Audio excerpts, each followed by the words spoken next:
Hey everybody, welcome back to week 6 of our slow burn dynasty with New Mexico Lobos. Coming off a tough loss against Cincinnati, but let's move on and start recruiting in week 6 here. Alright, we've got 100 points left over from last week. I just want to go through and see who we're really behind on. See if I can kick any guys off the board and add some new guys from our region.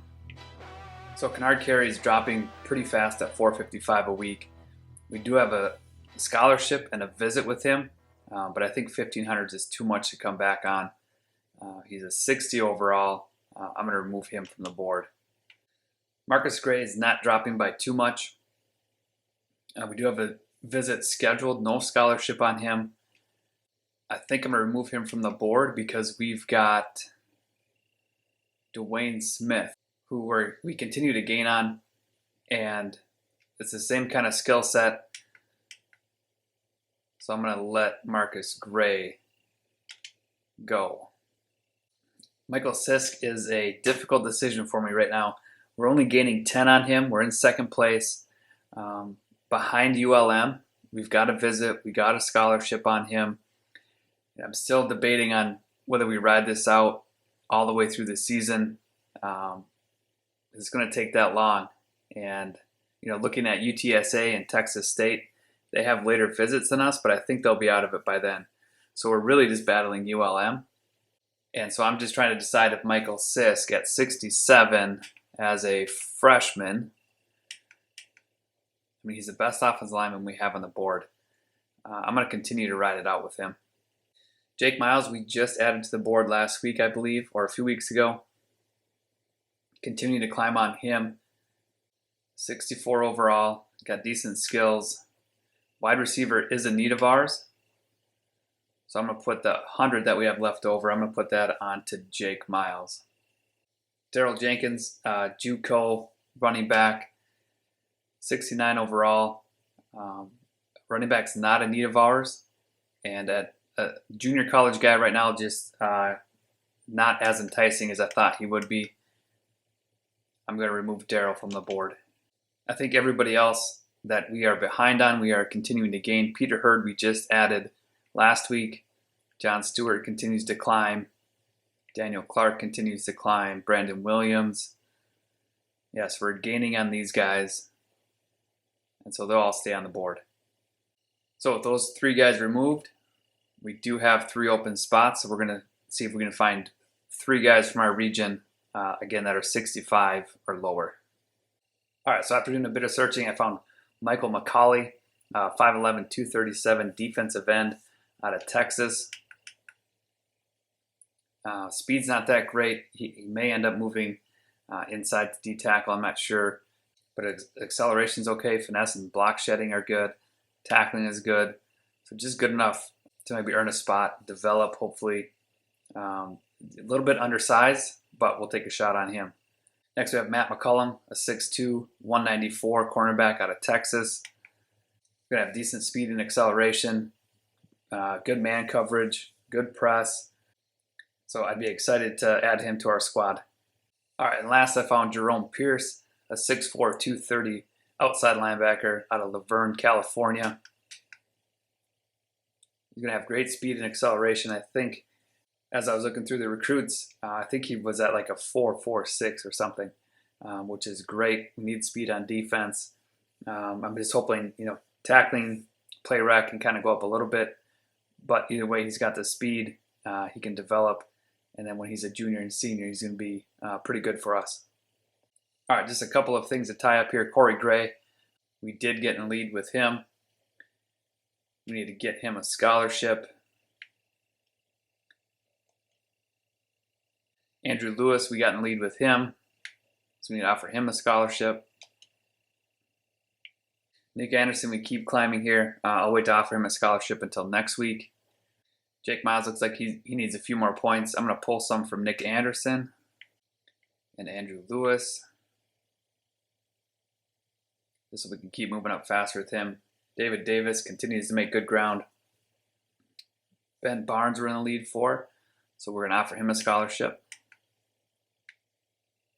And then tight end Rob Mitchell we're in the lead for, so we're going to offer him a scholarship. and we're going to let everybody else kind of stay as they are and check in with them again next week. All right, next we've got to spin a random event wheel for the week and see what's happening with our team.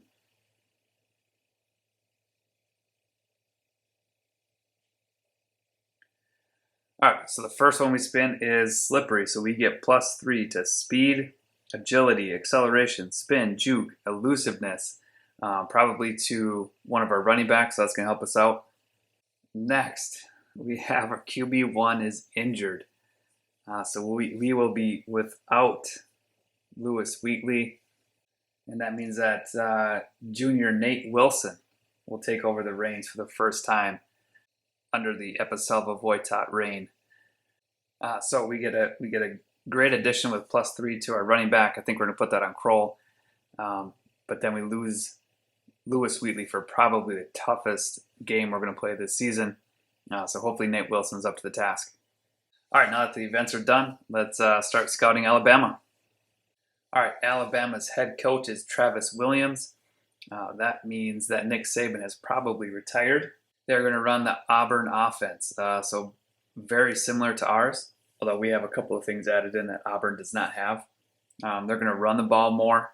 They're going to be fairly conservative, and they're not going to go no huddle. Defensively, they have a 4-2-5, much like us. They're going to defend the run and the pass equally. They're going to be aggressive on defense, which means we got to be ready for some blitzes. All right, let's check out the level of their coaches. Travis Williams is a 22 overall. They do not have any in-game bonuses, with the rivalry game calling timeouts or Coach Radames. So that's good to see. Defensively, they got quite a few bonuses here on the defensive line. In coverage, they're going to get some bumps, tackling, and then catching as well. Offensively, they got Chip Kelly maxed out on all their offensive stuff. So a great team is going to be even better. We've got our work cut out for us this week. All right, as you look at their roster here, everybody on the first page is 90 and above. But let's look at kind of their skill sets here, get a better idea of what we're facing. Marcus Cook, 99 overall, 99 speed, 99 acceleration, great agility. I don't know if I want to keep looking here. Just a great running back.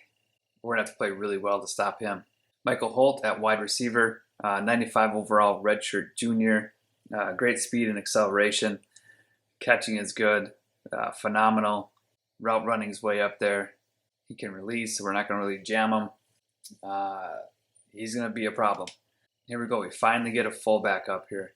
Lance Baker, 95 overall senior. I'm sure he carries the ball a little bit. May even be like their backup running back. Decent speed for a fullback, good acceleration, great awareness. Looks like he can run well enough. And then is just a tremendous blocker. And then last, we'll look at their quarterback, Dale Miller, 6'2", 209 junior, 95 overall. He's going to be able to run. He's going to be able to throw. We may have to spy for this guy, see if we can contain him along with Michael Holt and Marcus Cook. All right, let's move on defensively. Justin Wolf, 96 overall, right hand. I don't even know if I want to keep looking at their players here, but great speed, great acceleration, great strength. Boy, we're going to have to keep a running back in for sure, and hopefully he can pick the right guy to help on because we're going to be outmatched, across our front five, across the board. Next, offensively, we got James Davis on the other end, 90 overall. Good speed, acceleration, good strength, tackle, power moves is up there, block shedding's up there, pursuit is great, hit power's up there. So hopefully we can hold on to the ball this week and avoid these big DNs here. Next, we got right outside linebacker Chris Vaughn, 90 overall. Speed is not as fast, but acceleration's up there. Tackle is great, play rec is great, block shedding's great. His speed, although only an 80, is probably fast enough to cause some havoc against our offense.